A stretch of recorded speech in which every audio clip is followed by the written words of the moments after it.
What's going on, everybody? Welcome to the Jacked Ramsays pregame show. I'm going to slow roll that right there because I forgot what I was doing for a split second. Forgive the painkillers and the extreme amount of stupidity that will probably come out of my face, more so than usual today.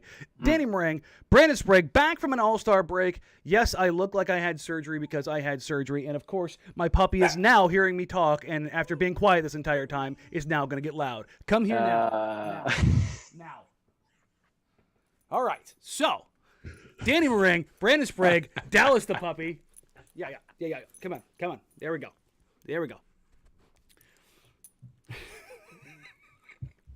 Come here. If only people saw what happened 10 minutes ago. Yeah. 10 minutes. It was, yes. So the fact that this is happening live, Danny probably wishes he could murder this dog on camera and not care, but he's got to care a little bit, so he's not going to do it. I love this dog unabashedly, but she has been a nightmare. Anytime I am not paying her attention now because I have been home for over a week, and she has spent basically every minute with her, which I love her for, but she is now she's very needy. There's a lot to talk about, though, Brandon. There is. I really want to dive in. I don't know about you. I thought it was a really good Anfernee Simons interview. I thought the ability to get the answers out of him was incredible. And, to be honest with you, man, I don't know if there's anybody better at it than Shams. He's absolutely amazing at it. And you're an ass and I love you. Hey, tell me this, though. I knew it was coming. Good interview. But imagine the timing of that, like the same goddamn day. I should have had it done earlier, but I know, but still, it was like, wait, his dropped, and then I see Shams. I'm like, oh, Shams is hopping on now. Yeah. Come on, Shams, get out of here. Yeah, it is how it goes. For everybody who hasn't seen it, you know what? Here, let me put the link in the chat right now because okay, Dallas. Okay.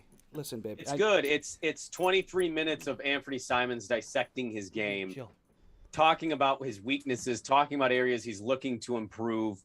I liked his explanation on floaters versus getting to the cup and how he's kind of always had that shot. And I thought, for as good as it was, the last answer or the last area that I really liked of the interview was at the very end, and it was something to the effect of playing into the game, allowing yourself to kind of process what the team is doing and how Dame kind of does that, and how in the second half in the fourth quarter he kind of turns it on, and how much is that of him versus how much is that of the coaching staff.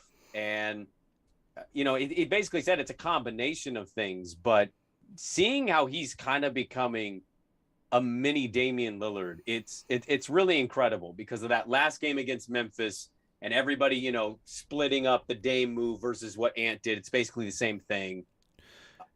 Paired with that of like, I'm watching how Dame processes this. I saw how guys came at Dame. Like he even said in the interview, when you asked about having two now, like they're showing on you, they're kind of trying to force the ball to your hands. It's like, yeah, I watched Dame do that. Like everything is Dame. And it's a 4-year dude that just got to sit on that bench for primarily 3 of those 4 years. And learn through osmosis. And soak it up and apply it as much as he can. So the takeaways that I had from it, and we talked a little bit before and after the interview.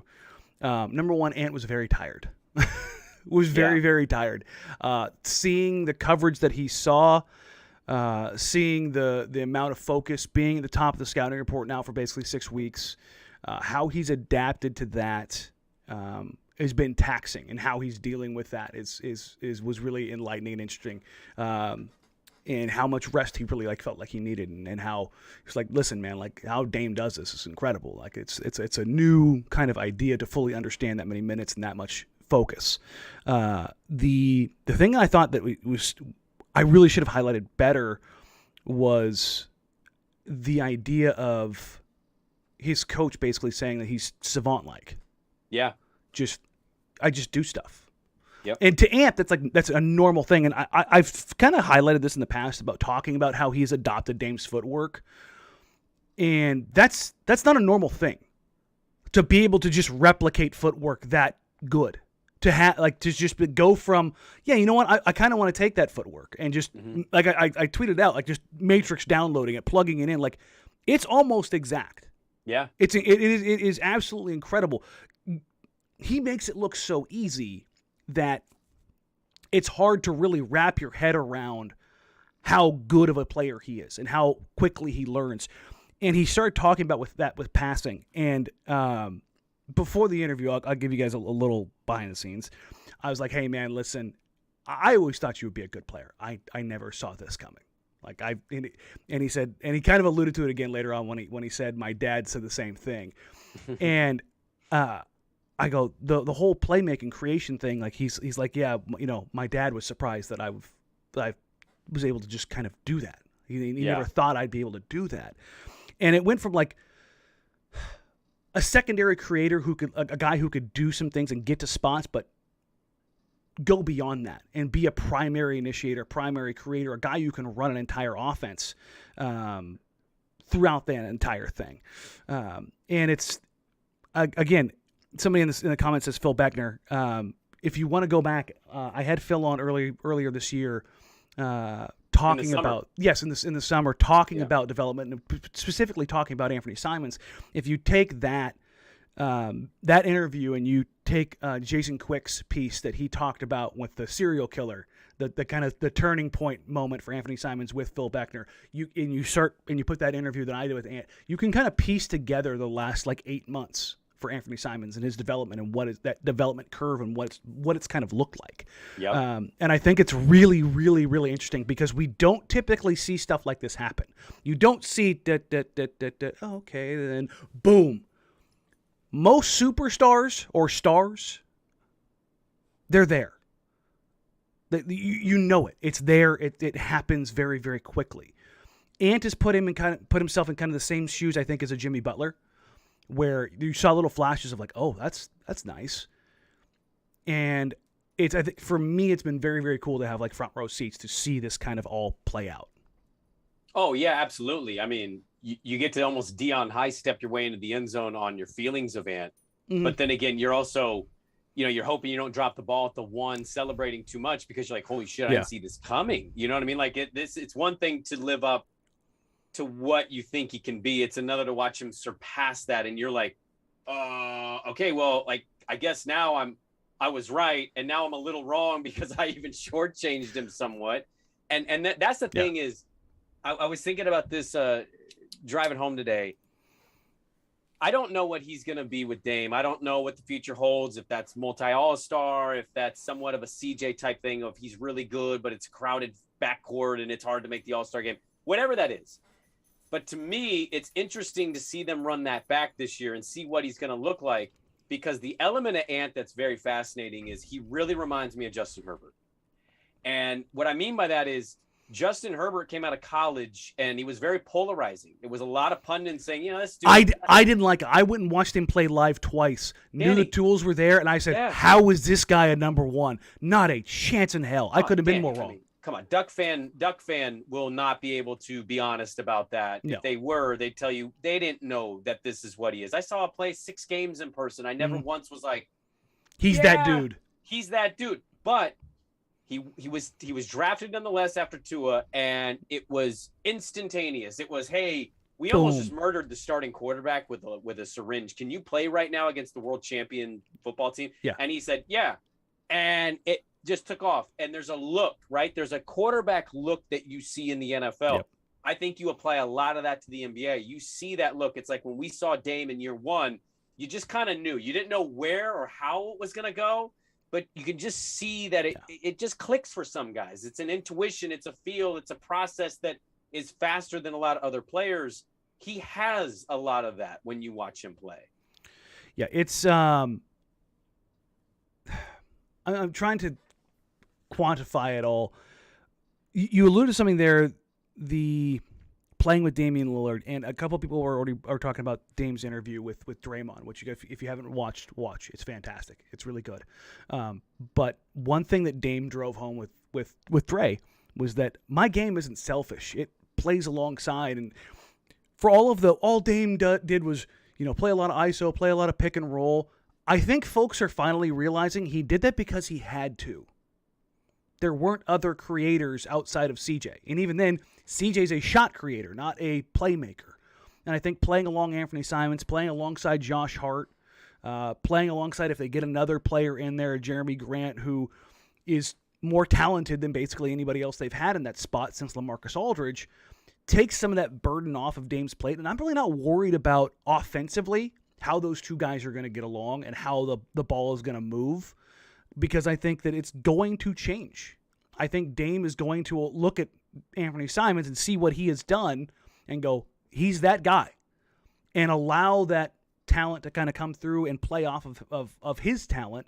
And I think it's going to be really, really, really interesting to see how those two work and feed off each other and kind of feed the rest of the team. Yeah, and it's exciting to me because it's two dudes who are pretty rooted, I think, here in Oregon. And so it's going to be instantaneous, probably a 2-week off, week and a half, whatever Ant ends up taking because his body's beat to hell playing more minutes.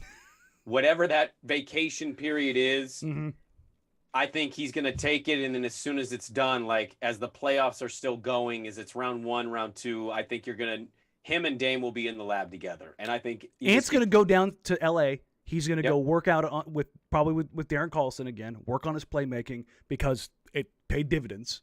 Paid huge dividends, but I think him and Dame and then around each other is going to be huge. Those two guys are going to be working in the lab come late July before it's mandatory and just working off each other. And it's going to be very, very, very, very cool. And by the way, in case Ant or his handlers are listening to this podcast, totally available at any given point that you need a scrub body just in there to play some dummy defense and be like, hey, just at least act like you can try to stop this dude just to get the feel of it. If you need a scrub, I'm right here. I will be your scrub. Instead of Brandon Sprague, it's Brandon Scrub, long lost brother of Jay Scrub. Hey, don't overlook the scrub. In fact, I was a scrub for the Oregon State basketball team a couple times when I went to Oregon State. They were like, hey, we need a scrub fill-in. I'm like, I'm right here. I love playing basketball. Let's do this. Listen, by the time I get to the summer, I might be able to run again, so I can run some post-ups for you. I'll be good. I don't know if I want you getting back that quick to playing basketball. I mean, the procedure you just had was there's literally crutches right here and a wheelchair right here. So I'm in stellar shape. I want to talk about some other stuff, but I also want, since we've talked about Ant, I also want to kind of continue talking about Anfernee Simons because I alluded to this as a non-starter when the season came around, just because of the names that were in front of him. But Anfernee Simons is a most improved player candidate. You and I talked about this when we had him on the first time. Like, I can see Anfernee Simons getting 4th or 5th place votes for most improved player if he hits that, remember that 15-4 line. Like, I can really see that happening. He's 24-6 on 46, 42, 86 splits over the last 8 weeks. Yeah. He's going to finish in the top 3. Do you think he has enough juice to pass Ja? Here's the thing. I think narrative goes Ja is more in the MVP race.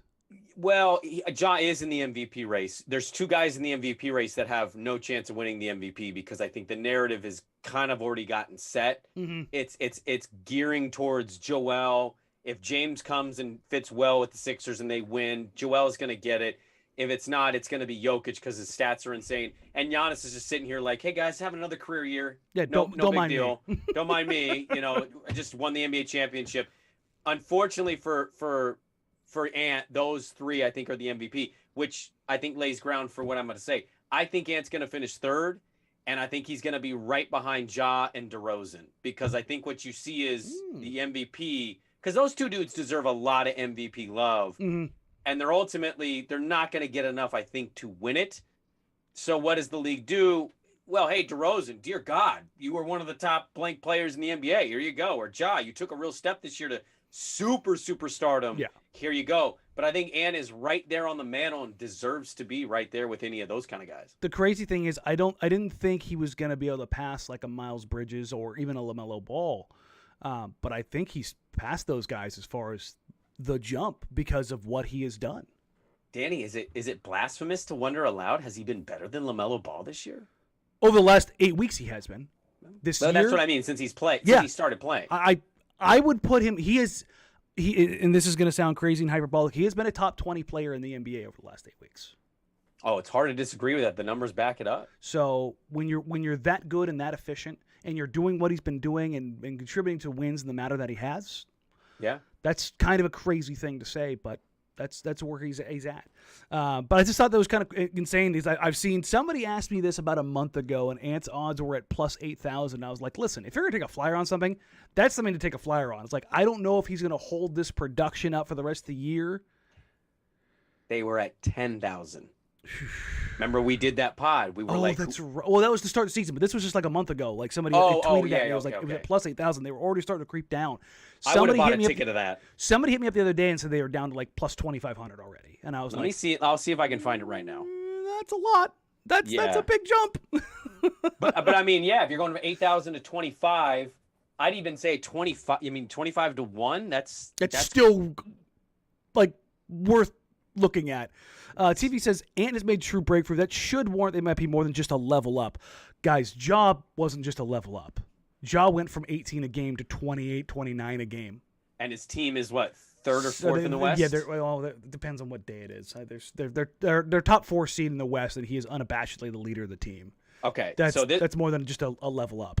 This is what I'm talking about here. Mm-hmm. Right now on DraftKings, Ja Morant, a minus 550 to win MIP, which tells you he's not winning MVP, but that is the way they say.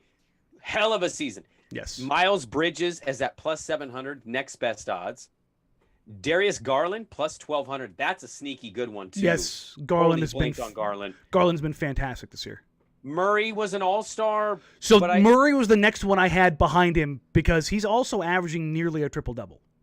And then Ant is right there. He's at plus 3,000 right now. So it's a pretty big long shot, but I think he could finish top 3. If he continues doing what he has been doing, which is a big ask, and there's a major reason why, and which makes for a decent transition here. Jusuf Nurkic is going to be out for at least 4 weeks. Nurkic has been ruled out for 4 weeks for plantar fasciitis. Evaluated again after that time. Hey, Brandon, Danny, real quick, he's gone. He's done. Real quick about this. If you remember. When they started winning some games, and even I told you, there's going to be something that happens at the All-Star break, and somebody's going to come back unable or unwilling, or not unwilling, unable to play or could carry on the rest of the season. What happened? Well, Jusuf Nurkic hurt himself carrying such a big load those last 4 games going into the All-Star break, and then Joe Cronin said, "I've got $14 million with your name on it. Sit out the rest of the year," and Nurk said, "You got it." I flashed the dumpster fire. I got to get the tanks back up there. Boop, there we go. Put the tank back up on the screen, ladies and gentlemen. I'm still not. It's a good move. It's an anti-Neil O'Shea move too. It is 100% a tank. I'm not disagreeing with you. I still think when they were winning, Joe was in on the tank. They couldn't do it then. Well, they couldn't do it then, but they're doing it now. It's the most anti-Neil move we've seen in 8 years. Neil O'Shea would have tried to talk UI and everybody else into getting to the play-in, maybe bring Dame back. Hey, Paul might not come back healthy. You never know, Nurk being out's great. Eubanks can play a little. There it is. There's the Eubanks. Yes. Hold on. I knew it. I was like, is he teeing up Eubanks here? He's going to tee it up. Yes. Troutdale's very own, the Reynolds High product. Now, oh God, I'm not telling you Eubanks is going to duplicate those stats. That'd be insane. But I still am concerned about that 12 to 13 game stretch where they play the Washingtons, the Houstons. So they've got the next 10 games, which are very difficult. Ton of road games. I need Hart to have some back tightness. I need Ant. Hart needs to not play the best basketball of his career. Last 4 games was quite literally the best 4-game stretch of his career. Well, when you get to stay at some other guy's house, I mean, it makes life a lot easier, right? Well, I mean, Myers Leonard and Hassan Whiteside swapped houses, and that, I mean, how many teammates swap wives? I don't know. I wonder about these things all the time. But I digress. Keep Tony Parker away from me. But I will say, if you get Josh Hart and Ant can rest a game or 2, the tank is like fully in, and they might be able to get into that top 7 range. That's what I'm hoping for. Top 7. Please get to the top 7 range, please. All right. Because Ant is too good, Danny. He's too good, and he can beat Oklahoma City. He can beat Houston and San Antonio, even with some scrubs. That's how good he is. So, fully engaged. Yes. Let's go ahead and... There you go. There we go. All right. So, Joe Cronin sits down at the table with Clutch during the All-Star break and hammers out some numbers. Slides it across the table to Mr. Clutch himself, Rich Paul. This many years, this many dollars. I need Jusuf Nurkic to sit down. Yep. Looks good to us. Nurk, that plantar fasciitis you've had since September, it's worse. Hate to break it to you. Time for you to sit down. Oh, shucks, coach. Okay. Yeah. So, Nurk sits there and waits while the Blazers finish all of their other business in the summertime, and he knows exactly how many years and exactly how many dollars he's going to get. The Blazers are operating as an above-the-cap team after they make their moves, and they re-sign Anfernee Simons, they re-sign Jusuf Nurkic, and away they go into the 2022-23 season. Mm-hmm. Yeah, I think that's pretty much how that went. 2 years, $30 million. Here you go, Nurkic. Thank you. I think that's ultimately what it probably comes down to. It's got to be right in that range, right? Because I think they want the third year. I've seen some people in here asking about how many years and what kind of deal Nurk's going to get. Team option him then. That's 2-1. That's fair. I'm willing to bet that the way it's structured is it's front loaded. Okay. That would make sense. So that Nurk gets his money, but the team gets flexibility as a 30-year-old 7-foot 300-pounder at the back end of this deal. Sure. And if it's a 3-year, I mean, I guess that's not that really a big a deal to me, even if it's not an option, because you can trade an expiring. So, cool. Is they're saying I need to add more foil to the hat. The foil is just slowly kind of rolled off. There's a lot of foil on this hat, guys. I think we made those hats in October. I mean, good God. Yeah, September or October. It's literally just been sitting here on this box, and I just grab it whenever I need it. But yeah, this is the tank. They are chasing the tank hard. This is what's going to happen. And right now you're hoping that the Pelicans continue to lose and that the odds don't pop on that pick. Yep. You want that. Basically, you want that pick to be like 5, 6, 7. 5, 6, 7. So right now,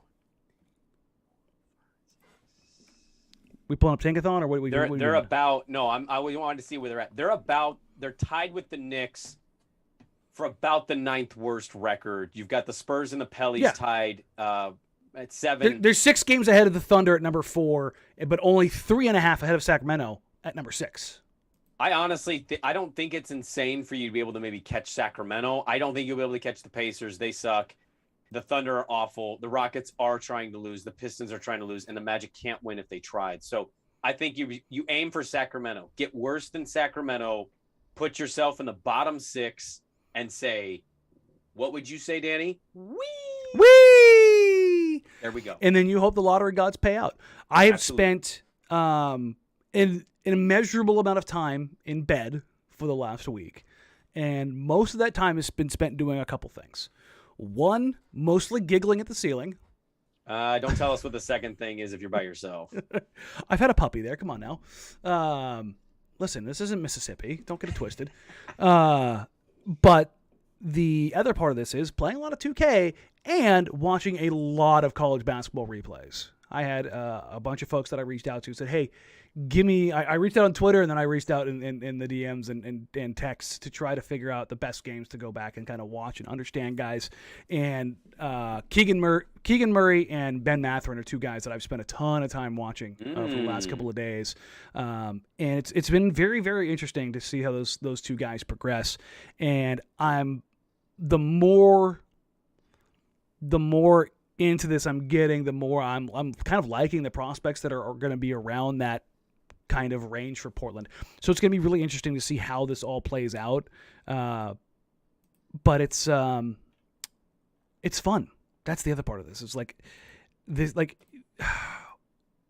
I don't want to steal from Richmond, but I think he's the one who said this, that you can either sell hope or you can sell contention. Mm-hmm. And the Blazers right now are doing a good job of selling hope. And I think Dame's doing a good job of selling contention. Next year. Yeah, because he's basically telling you, I feel very hopeful.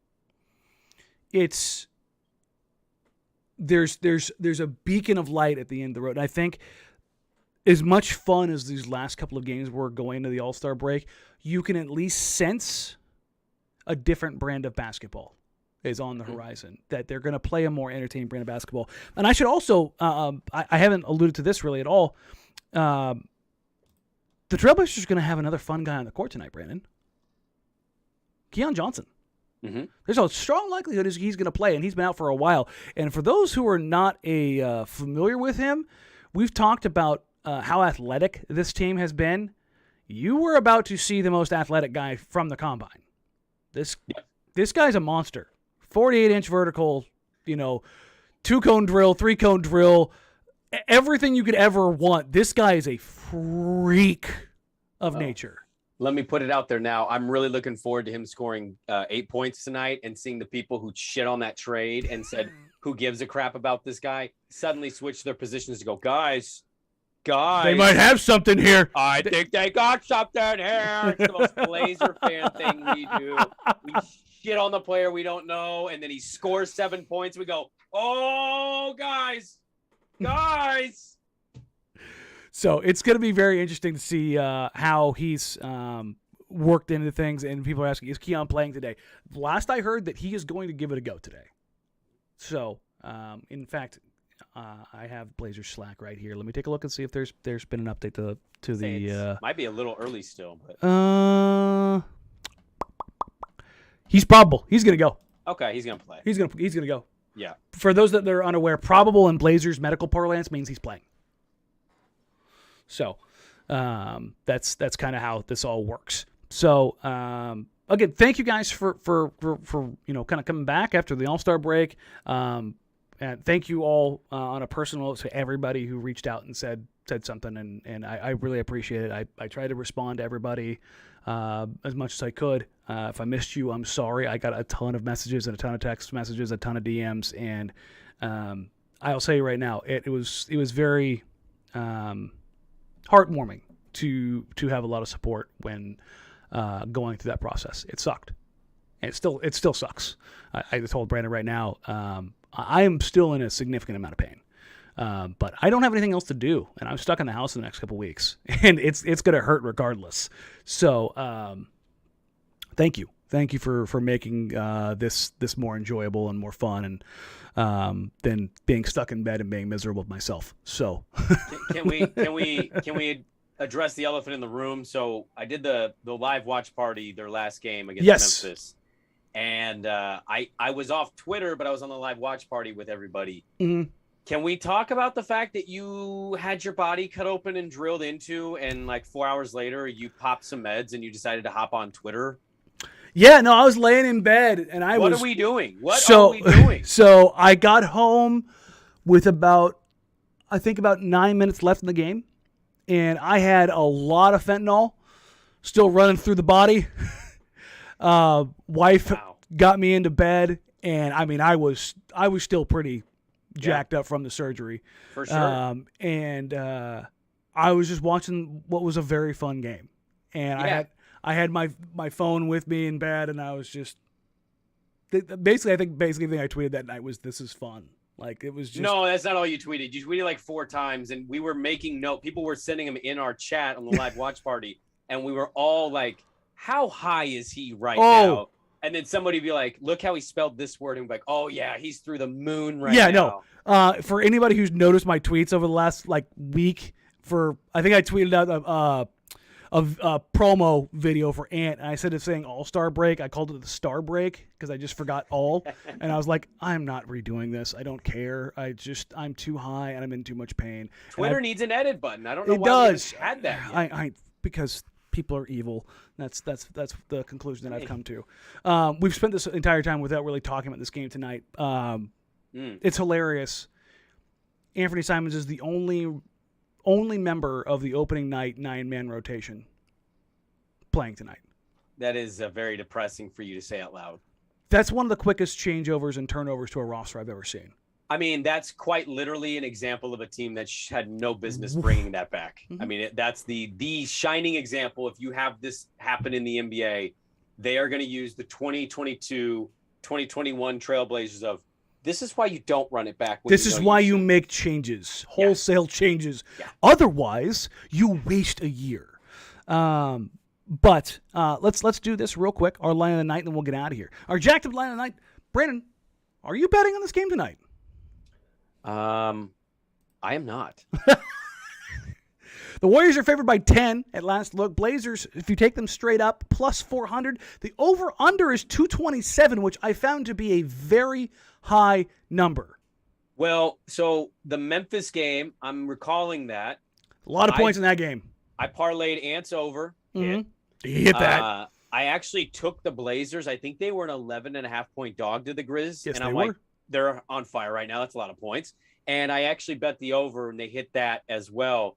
So I didn't bet a lot. I think I bet like $2 or $3, and I won like 12 or something. But like it ultimately was not a bad bet to make. Bet the over on this team. They don't play defense, and Anfernee Simons by himself is probably going to score 30. The one thing is that Nurk does free up a lot of stuff on that pick and roll. Are you going to the under? You're going to underestimate my guy Drew? I was. Come on. Screw it. I'll throw it on the over. Whatever. Greg Popovich, and I quote, Drew Eubanks is the third most talented big man I've ever had. So David Robinson, Tim Duncan, Drew Eubanks. No, Boris Diaw, Tim Duncan, and Drew Eubanks. Oh, okay. Yeah, no, David Robinson didn't crack his top 5. That's a real quote. I love Pop. Don't Google it. I love Pop. Look. It's cool for Drew. He's gonna have when he comes back. His whole family is gonna be at this game, and it's dope as hell. And to be honest, listen, Drew Eubanks is a viable NBA player. He's not a bad backup. If he's your third center, you're fine. Right. You're fine. Whether or not he starts tonight, if it's gonna be him, you know what? I didn't mention this either. Shout out Trendon Watford.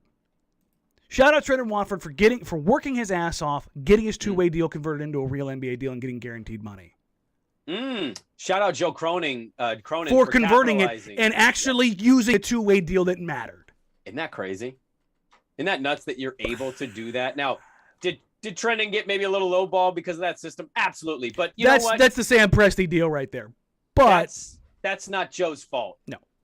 He used the machinations that were there in front of him.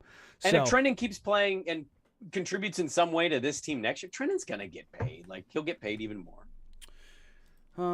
Let's see. Somebody just said, okay, there we go. Drew Eubanks is starting. Okay, cool. I didn't see it before I got ready for the show tonight. So it'll be Eubanks, Simons, Hart, Elleby, and Justice Winslow. So there you go. All right, guys. Well, I appreciate you. We love you. Thank you all so very much. Like, rate, review, subscribe. Help us get to 3,000. We are at 2,926, I believe, right now, which means we are 74 short of 3,000. That was our season goal, which we met with basically 3 months to go. So thank you guys so much. Jay Betty says, hi, Danny was the best. Was? Is. He's high right now. I am still, ladies and gentlemen. I am going to be on a lot of drugs for at least 6 weeks. This was a very invasive surgery that did a lot of work. So that's kind of how it goes. Cue Childish Gambino, This Is America right now, yeah, please. that's just pretty much how this is going to go. I am going to go order my Thai food and then gimp to the front door because my wife is out taking care of things, and that's how I'm going to eat dinner tonight. There you go. That's what we need to do. We need to get like one of those food delivery services, because I'm not going to say their name without being paid to sponsor the show. So with that in mind, thank you all so very much. I will have the watch party up and running. Again, you can be a part of the watch parties, become a member of the Jacked Ramsays community by joining $2.99 a month. That'll get you into all the watch parties and from here throughout the rest of the season. And then we'll have some more additional content coming your way. There will also be a a little bit of a rebranding around the content you guys see. So I'd be interested in your guys' feedback as far as that stuff goes. So now that I've got a little bit of time and well, I'm not doing my day job for a couple more weeks, so I need things to do. Other than that, you guys can catch us on social media at Jack Ramsays, at Danny Meringue, at Brandon Sprague. Like, rate, review, subscribe. Help us grow the show. We love you. We appreciate you. Have a wonderful time. Enjoy the game tonight, and we'll catch you in the watch party. If not, we'll catch you in the postgame.